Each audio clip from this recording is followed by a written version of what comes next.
Okay, so let's crank out some more virus material. I won't torture you with any dance moves. You've suffered enough. Okay, so we talked about host range. So remember, host range is whatever species the virus can infect, and most viruses only infect one species at a time, obviously with some exceptions. And then cell specificity is the type of cell that the virus will attach to and then hopefully gain entry to. That's what the virus would technically hope anyway, and be able to replicate itself. Okay, so I know there's a lot of information on this slide, but a lot of it we actually talked about, but I think this is a really good slide for summarizing things. So let's just go through this one by one. So the key to remember, the term you should absolutely know, is obligate intracellular parasites. And there are viruses that infect just bacteria, just amoebas, fungi, algae, plants, animals, everything.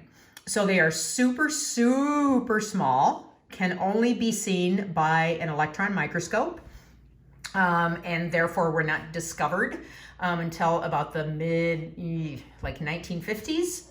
So here's the key that's important, and you can also, I hope you use this information to educate people in your family and your patients and whoever you're meeting with. Excuse me. Remember, viruses are not cells, okay? So they have that super compact structure, really just nucleic acid and a protein coat. So they're not alive. They can't reproduce themselves. Outside of the host cell that they are programmed to infect, they don't do anything. They're just floating around in the air, they're on surfaces, but if they are able to gain access and attach to a host cell, that's when they're going to become active. And so instead of using terms like living or dead, we refer to active or inactive or infectious or non-infectious.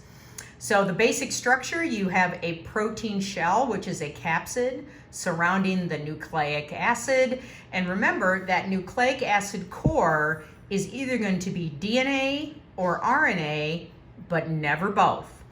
Another way that you'll see viruses classified is whether it's double-stranded DNA or single-stranded DNA. Same for RNA. We're not going to get that far in depth. We're just going to refer to them as DNA or RNA. So the molecules on the virus surface, which we have called spikes, they are what gives the virus very high specificity for attachment to the host cell, both species-wise and cell specificity-wise. So what viruses do is once they get inside a cell, they are going to basically take control of everything. And they're going to use all of the ribosomes and the polymerases and the transfer RNAs to basically make copies of themselves. So guess what? Then the cell blows up and now it releases, 100,000 new viruses that can then go infect cells that are right next door. They don't have a lot of enzymes. If anything, they might have 1 or 2 enzymes that help them get started. But this last statement simply means they don't have ribosomes. They don't have transfer RNAs. They don't carry nucleic acids, amino acids. All of that comes from the host cell itself. So here's a size diagram, okay? So just to give you an example, if you remember when you looked under high power, under your microscope in the lab, rods and cocci were still pretty small, right? So, a lot of rods look like little tiny pink jelly beans. The cocci, which, tended to be a little more visible, but also, pretty darn small. Okay, so for example, this big blue structure here would be a single yeast cell, which is unicellular fungi. Here is a typical rod cell. This is E. coli, and that would be one of your little pink jelly beans. Okay, here's a typical streptococcus bacteria. And then the smallest bacteria, which you can't see under our type of microscope, were called rickettsia. Okay, now let's look at the viruses. And I'm just going to list off the ones that, we're going to talk about and that you've heard of. So here is herpes simplex, which can either be 1 or 2, whether it's cold sores or genital herpes. That's an enveloped virus. Here's rabies, which is kind of a bullet-shaped virus. Here's HIV.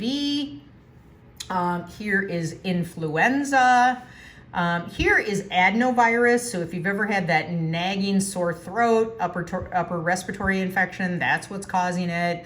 If we flip over to here, here's polio. Here's yellow fever, which is very similar to Zika. And then for comparison, number 10 right here, that's a hemoglobin molecule, okay, which is found in all of your red blood